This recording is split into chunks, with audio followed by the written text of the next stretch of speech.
bueno, con él hemos hablado muchas veces aquí en la radio de la universidad, docente jubilado de nuestra Facultad de Humanidades y Ciencias Sociales, creo que sigue siendo docente de posgrado de nuestra facultad, y en este caso como candidato a diputado provincial por la Fuerza de Todos, y está en línea para charlar un ratito. Víctor, muy buenas tardes, ¿cómo estás? Alicia Rivas te saluda.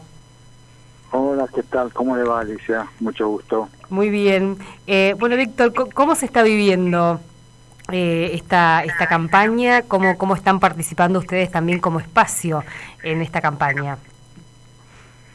Bueno, nosotros del Partido del Trabajo y del Pueblo estamos en la fuerza en el frente, la Fuerza de Todo, con el Partido Unidad Popular y con el Partido de la Victoria.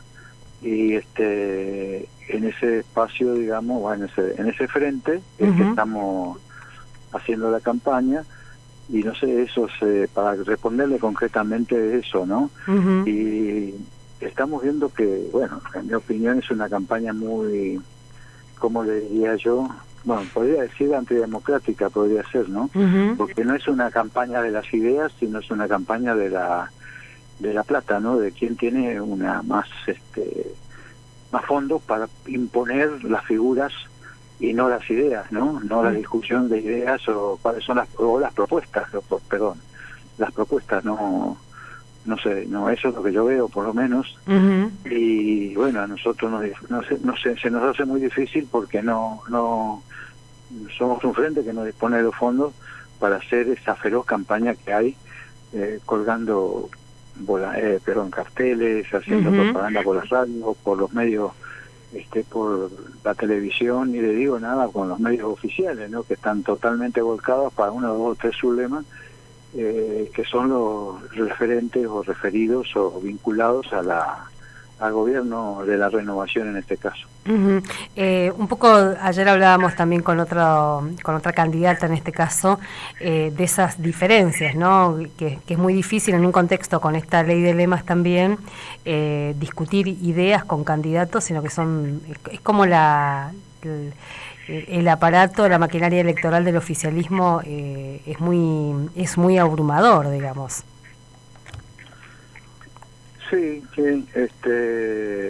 yo preferiría discutir eso otro, ¿no? Y bueno, yo estaba escuchando el discurso del gobernador y realmente, bueno, para empezar ahí una discusión, ¿no?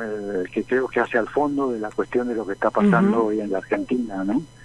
Que es el gobernador centró su discurso, de acuerdo, en dos o tres cosas que son fundamentales, como, bueno, una que es en cuanto a su balance enumerativo de los hechos, ¿no es cierto?, que uno respeta, ¿verdad? Después,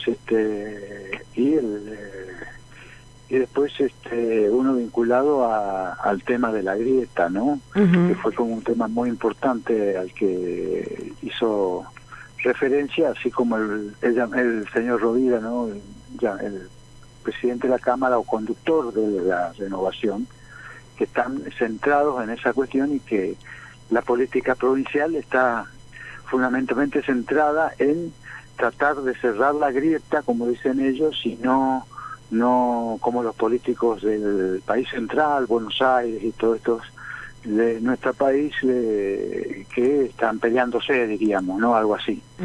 Y eso se interpreta, y bueno, que nuestra provincia es una especie de paraíso que está fuera de la grieta esa, y por lo tanto hay que aplastar a ese espacio, ¿no?, de ellos, ¿no? Yo creo que eso es una equivocación muy, muy grande, porque, bueno, por lo menos nosotros tenemos una idea yo tengo una idea totalmente diferenciada.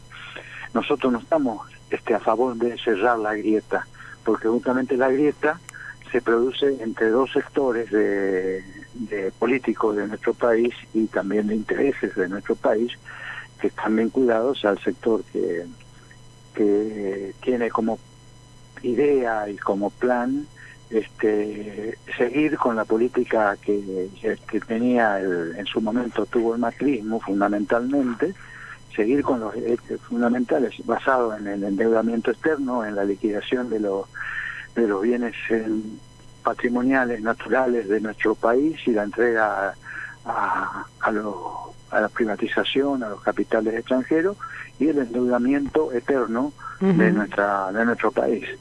Y nosotros queremos estamos integrando un frente donde tenemos la posibilidad o la oportunidad, y que nos parece fundamental porque ahí se referencia a lo principal del campo popular, a discutir esto y llevarlo a otro lugar, ¿no? Justamente a oponernos al tema de la deuda externa, al pago al acuerdo de la deuda externa, que nos llevó a este momento de una situación muy grave para el país, que estamos en una situación prácticamente yo diría de sometimiento, ¿no? Y a los dictados de los grandes potencias, del Fondo Monetario Internacional, y lamentablemente hay un sector del gobierno nacional, o una parte importante, que acepta o retrocede ante esta imposición, ¿no? Víctor, usted que viene un poco también de esos vínculos y articulaciones fuertes de los movimientos sociales, territoriales y también del sector productivo en la provincia, ¿cuál es el aporte o el eje que debería discutirse en una legislatura como la de Misiones para abordar temáticas vinculadas ya sea al sector productivo y también para este gran sector de trabajadores que hoy forman parte de esta economía popular o esta economía informal en nuestra provincia? Mire, con respecto a eso, nosotros somos parte, bueno, hay dos cosas de las cuales tenemos como unas cosas, hechos fundamentales que pensamos que habría que encarar en la provincia. No nos olvidemos que la provincia tiene las recaudaciones más grandes de los últimos 20 años, por lo menos, y no le digo nada de los últimos 5, donde tuvimos la pandemia y la situación de la devaluación, las fronteras, el dólar, etcétera, que hace la provincia, que es la sexta provincia en recaudación del país. Por lo tanto, tiene una recaudación propia muy importante, podría encarar problemas, podría encarar proyectos ya sea de construcción de viviendas populares, provinciales en todos los lugares, en toda la provincia, con utilización de mano de obra muy intensiva, de fabricación de ladrillos artesanales, insumos locales, fabricación de aberturas, todo lo que es carpintería de obra, etcétera, acá o en las distintas zonas de la provincia, y eso rápidamente tomaría una cantidad de mano de obra muy importante, dado que la provincia tiene un déficit habitacional de más de 100.000 viviendas. Por lo tanto, nosotros que tenemos la experiencia de construcción de vivienda en la provincia, desde donde yo me referencio, que es la CCC, que ha construido más de 300 viviendas, sabemos que la ocupación promedio es de 4 personas durante 6 meses por vivienda. Si usted hace 2.000 viviendas, serían 8.000 personas por semestre que estarían ocupadas, y bueno, en el año serían también esas 8.000 personas y tendríamos para muchos años. Y desde ya, si se hacen más de 2.000, serían muchas más, ¿no? Eso sería un aspecto, sin eso en la cuestión directa, sin haber todo el derrame secundario por otras demandas para la construcción de vivienda en el mismo sentido. Y bueno, y otro que nos parece muy importante sería la cuestión, ¿no es cierto?, de atender la situación de necesidad, no de necesidad, sino de que en la provincia todavía sigue dependiendo del consumo, de la demanda, ¿no es cierto?, del consumo de otras zonas del país en la cuestión de alimentos. Y acá en la provincia se puede realizar, no es suficiente con el gran emprendimiento que tuvieron desde el MAM las ferias francas, sino que nos parece que es una cuestión que conocemos que falta, que sería muy importante facilitar el transporte y la comercialización de los productos de distintas zonas de la provincia. Eso pondría en producción muchas zonas y no desde el punto de vista, digamos, tanto tecnológico como apunta el gobierno provincial, sino desde el punto de vista lo concreto, como es la provisión de agua, la provisión de transporte, una serie de cuestiones que son fundamentales, ¿no?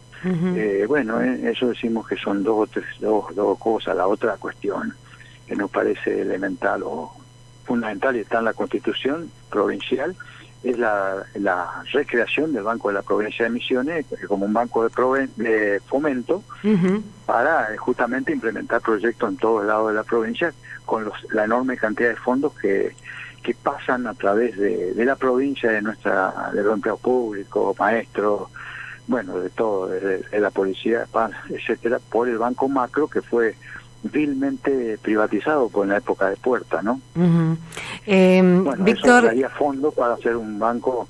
No estoy hablando de transformaciones revolucionarias, sino de cosas muy concretas y posibles de realizar. Víctor, pensaba también, usted ha sido alguien que estuvo pensando y aportando mucho para la cuestión yerbatera, ¿no? En contextos de demandas, de movilización y de protesta de ese sector de productores. Y hoy estamos hablando, hoy justamente Miguel Riquelme en la mañana hablaba con un productor pensando en los procesos de incorporación de máquinas para la cosecha de yerba mate. En relación a la yerba, digamos, ¿cómo ve usted en el mediano plazo y qué propuestas se podrían pensar desde ese espacio al que usted representa para este sector? Mire, efectivamente, con respecto a eso, uno desarrolla, la tecnología debería incorporarse en la medida que reemplace mano de obra que pueda ser ocupada en otros, equilibradamente en la sociedad. Eso en general. Y en particular con respecto a la yerba hay dos cosas. Uno que fue muy positivo la creación del INIM y lo que se realizó en este último periodo en política de realmente darle una importancia fundamental y que participe, por ejemplo, en la prohibición de plantación de grandes superficies de yerbal en manos de inversores, como se pretendía a través de la industria y del sector, digamos, vinculado a la provincia de Corrientes y a los grandes molinos en la provincia. Y eso hizo que no se planten Vázquez. Se pelee para que las plantaciones sean aprobadas para a partir de las 5 hectáreas por productor y no en superficies mayores, ¿no? Eso fue muy positivo, por lo tanto, e incluso que la provincia apoyó y tuvo una buena posición en ese sentido. Con respecto al tema de la mano de obra, efectivamente hay como una posibilidad de incorporar, se ha desarrollado la industria como para poder avanzar con la tecnificación. Ahora yo trataría de que eso se ralentice, que vaya lentamente, porque hoy es la mano de obra principal ocupada fuera de la actividad pública, en la actividad privada, es la mano de obra dedicada a la cosecha de yerba mate. Yo no entiendo que todavía esté totalmente tecnificada, que va a seguir ocupando mucha mano de obra a pesar de esa incorporación de maquinaria. Pero por otro lado, entiendo que hay que rápidamente hacer totalmente, compatibles la situación de la cosecha de la yerba, que es estacional, con los planes que llegan justamente a la población más pobre, ¿no es cierto? Que en este caso serían los tareferos, porque con los cambios que hubo en los últimos 30 años y la concentración que hubo en la yerba, la mayor parte de la yerba es cosechada no por los propios productores, sino por cuadrillas y por las grandes empresas secaderos grandes, ¿no es cierto?, que tienen tercerizada la cosecha. Entonces, de esa manera, ¿qué sucede? Como es muy estacional, si no está realmente todavía, lo cual es un error grave del gobierno nacional, lo tendría que haber hecho, lo hizo ya para el sector citrícola, es hacer compatible percibir los planes como es la Asignación Universal Cobijo o pasar de tener estar en blanco, como se dice, ¿no es cierto?, en la cosecha de la yerba, que a lo mejor se está por 4, por 5, por 6 meses, y en el momento que uno pasa a la actividad, pierde la asignación universal que estaba recibiendo y pasa a recibir la otra. Ahora, tarda 2 meses y a su vez después se tarda otra vez 2 meses para recuperar. Entonces mucha gente prefiere no blanquearse, porque si no pierde 4 meses y algunos otros beneficios que a veces hay, como es la tarjeta alimentaria, etcétera, de alimentar, ¿no es cierto?, durante la cosecha de la hierba. Ahora, esto, Víctor, hoy justo hablaban también de esta comisión que está dentro del NIM de seguimiento de el convenio de corresponsabilidad gremial, que recordábamos, aquí lo hemos hablado varias veces, fue uno de los tantos esfuerzos como para avanzar en los procesos de registración de los y las trabajadoras rurales, pero evidentemente no es tan simple. No es tan simple, porque encima lo que ha pasado en los últimos tiempos es que ha habido una especie de, entre comillas de decir, ¿no?, avivada de ciertos sectores, sobre todo del contratismo, de productores, de determinado grupo de productores que se han inscrito, digamos, como si fueran tariferos. Por lo tanto, gozan de los beneficios del convenio de corresponsabilidad gremial, que es el descuento automático, ¿no es cierto?, de las cargas sociales, y por lo tanto, como aparecen muchos más de los que realmente son. Efectivamente, eso necesita un control estricto. Y hay que sacar. Ahora, todo eso crea una situación conflictiva.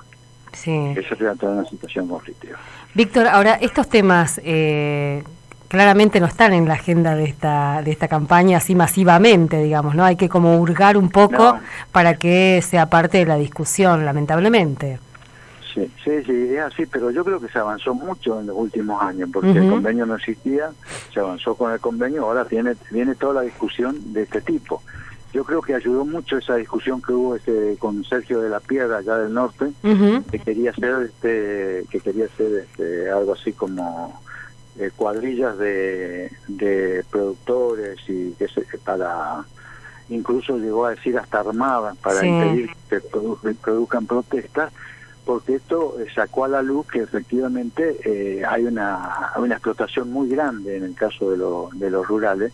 Fíjese que hace 4 días salió en el diario que por primera vez desde que yo me acuerdo en la historia reciente, fueron condenados a prisión a unos patrones que durante el año 2021, estoy hablando hace 2 años, llevaron a 13 misioneros a trabajar en condiciones infrahumanas a la provincia de Corrientes en la explotación forestal, y fueron una inspección del Ministerio de Trabajo los detectó, los sumarió y finalmente los condenaron a prisión en este caso, porque era terrible la situación de explotación, e incluso de prisión, entre comillas, porque estaban custodiados con armas de fuego para no poder irse. Y lo segundo que tuvo de importancia es que hubo una indemnización.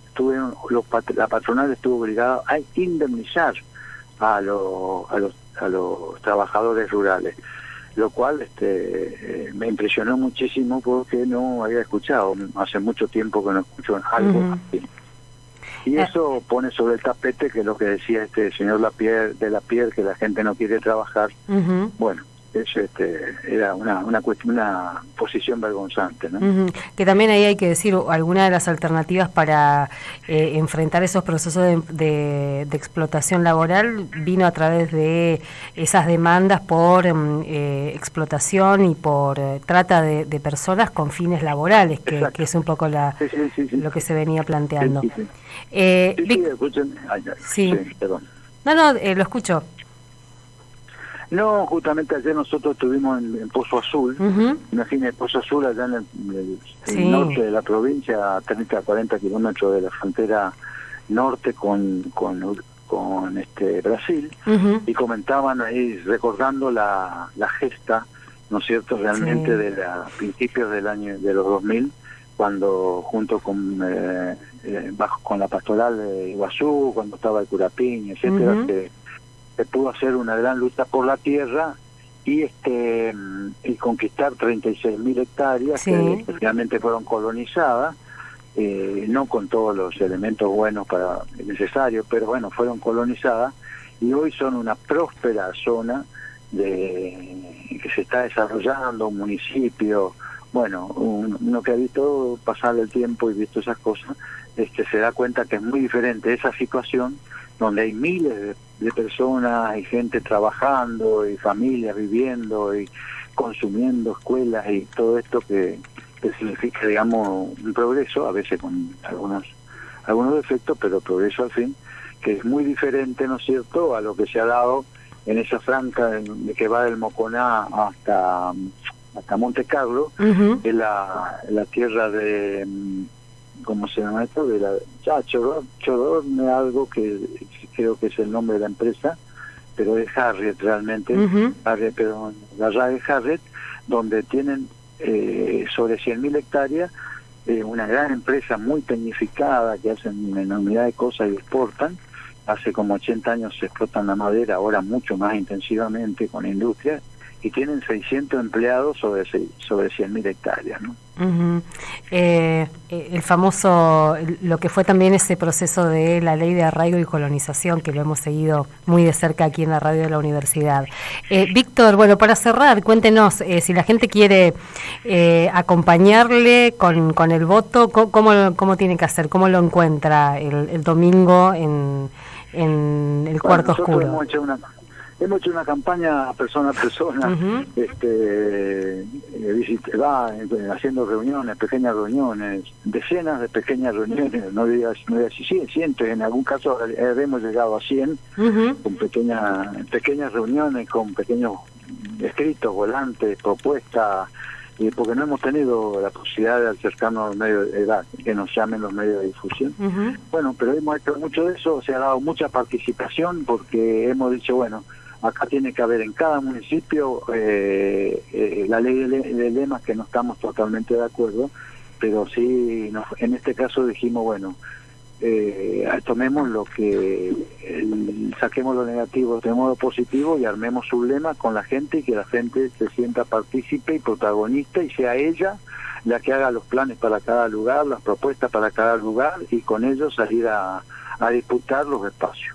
Y eso hizo que haya realmente decenas de personas que se han incorporado a la campaña, ¿no? Entonces, bueno, eso lo veo como muy favorable. Y bueno, decenas de las personas, digamos, las personas simples, comunes, de cada localidad, que se pusieron al frente de una patriada, por decir así, en las elecciones, ¿no? Frente al poder. Bueno, pero fue muy muy interesante eso, ¿no? Porque tiene que ver con las cosas, incluso las propuestas que salían. Bueno, entonces en ese positivo yo me siento, como se dice, satisfecho en ese sentido. Pues que lleguemos a sacar muchos votos, eso es bastante difícil. Yo creo que vamos a tener una buena elección en los términos que se pueden tener en esta situación, pero que vamos a tener una buena elección y ha participado decenas de personas, realmente han participado decenas, lo cual lo considero muy positivo porque, bueno, son estas personas que la palabra son protagonistas, ¿no? Víctor, muchas gracias, No, gracias a usted por habernos llamado. Un abrazo, hasta luego. Víctor Rosenfeld es candidato a diputado provincial en el espacio Fuerza de Todos, charlando con nosotros y con nosotras un ratito, repasando algunos temas que son muy familiares también aquí en la radio de la universidad, porque lo hemos seguido durante mucho tiempo muy de cerca, ¿no? Ahí la problemática yerbatera, lo último que hablaba, ¿no? De